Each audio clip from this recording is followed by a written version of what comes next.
Alrighty, folks, what's going on? This is Matt here with Games here, where budget gaming does not mean low quality. Did you just get yourself a brand new shiny Steam Deck? Did you wait for it like a lot of people? Did you buy it and just get it shipped in a couple of weeks? Well, that really all depends on you. But what we do know is that PC gaming, or Steam gaming, or however you want to look at this particular piece of hardware, this particular device, console, PC, whatever, it is madly cheaper to actually get into and build a library with this particular piece of hardware than it ever will be with, this or a Switch or any of that stuff.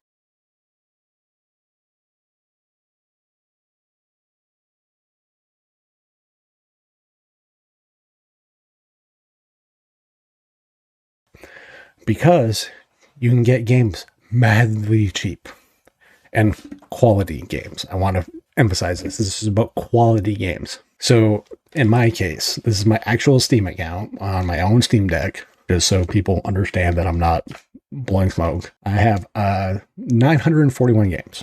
At best, the games behind me, the PlayStation 4 stuff, maybe 100 at best. That's not counting the digital stuff. Xbox, I got maybe 30 or 40. It's madly expensive. That's why.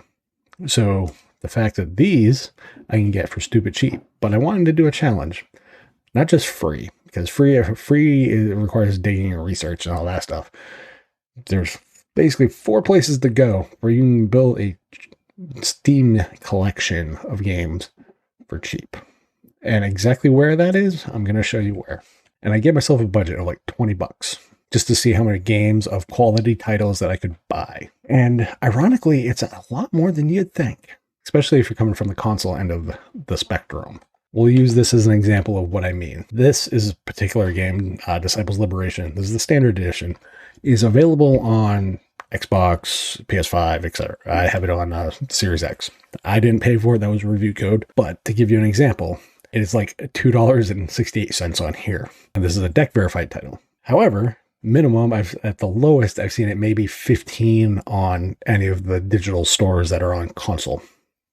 That's pretty telling. So we'll go with the first site that I'm on currently, which is HRK Game. You can buy a ton of different games on here for different things. And yes, you can buy console stuff on here. I generically don't, just my personal preference, but like you can get Deathloop on here. You can get so many games. Like $5 for Darksiders 3 is a heck of a deal. But then we have other places like Indiegala, which is, a focus on indie games. I want to make that clear. They do have AAA style stuff where they have like Midnight Suns and etc. Death Stranding. They do have non-family friendly content, and I'll put it that way. But the nice thing about this is they have this stuff down here, which is free games. So if you want to build a bigger collection of games, these are all games you can download and play. But to give you an idea of what I mean, as an example, you can pick up Death Stranding. I believe this is Director's Cut, if I remember correctly, for $17.99 if you didn't get it on the EGS already. So good little store. I enjoy that one.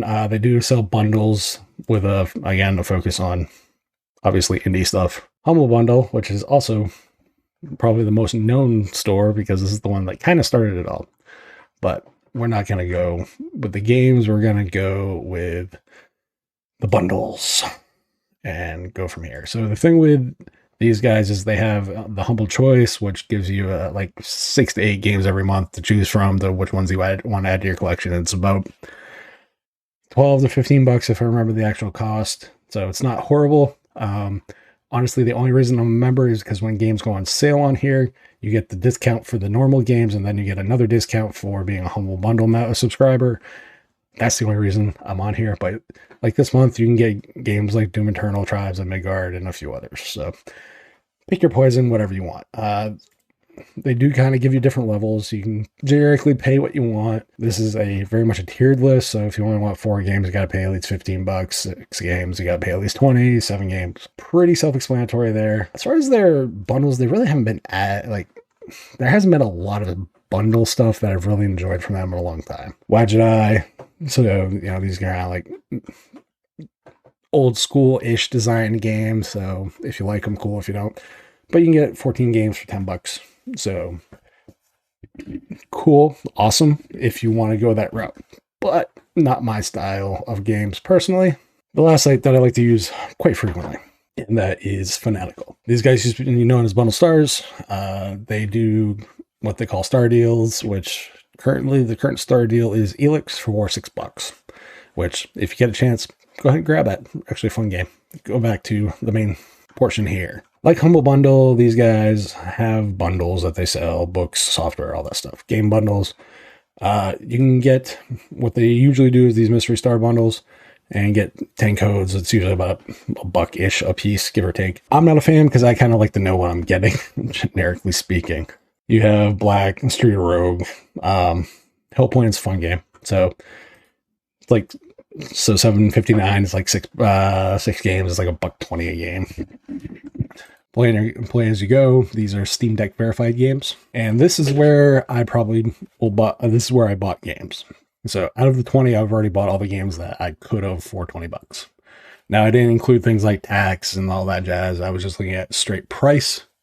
So for 3 games, it was $5. So the games that I bought here, I bought 3000th Duel, Black Sad, Under the Skin, and Daymare 1998. And then I bought a bunch of games from HRK Game. And we'll go to my products. Now these are all games I have not claimed. So we have Guilty Gear. We have Massive Chalice, Earth Dawn, Nexus the Jupiter Incident, A New Beginning, Reletica, Shadow Tactics, Blade of the Shogun, Another Sight, Interstellar Space Genesis, Shing, Battlestar Galactica, Desolate, Observation, and Call of Juarez Gunslinger Steam Edition. So we have 1, 2, 3, 4, 5, 6, 7, 8, 9, 10, 11, 12, 13, 14. So we have 14 games there, and between the 3 about here, 15, 16, 17 games for $20. I would love to see, other than barring Xbox Game Pass, being able to do that on console. In a legal sense, too, I will add. So for me, and for anybody looking to build a library, these kind of sites are massively important because it allows you to get into gaming without breaking an arm and a leg as far as cost. Now, some of these games are 2D, some of these are 3D, some of these are AAA, some of these are older, etc. So the nice thing about PC gaming is you can find games that will fit into a budget. You can even find and build a collection based around solely free games. Just go to Indiegogo, like I showed. Steam has a free category. Filter out all the, if you don't enjoy the free-to-play multiplayer games, weed out and go to single player only. You'll find tons of stuff, prologue games, etc. So it's definitely one of those things to keep in mind when you're looking to build a collection. But for $20, I just got 17 games. How much could you get for $20? Let me know. And remember, where budget gaming doesn't mean low quality.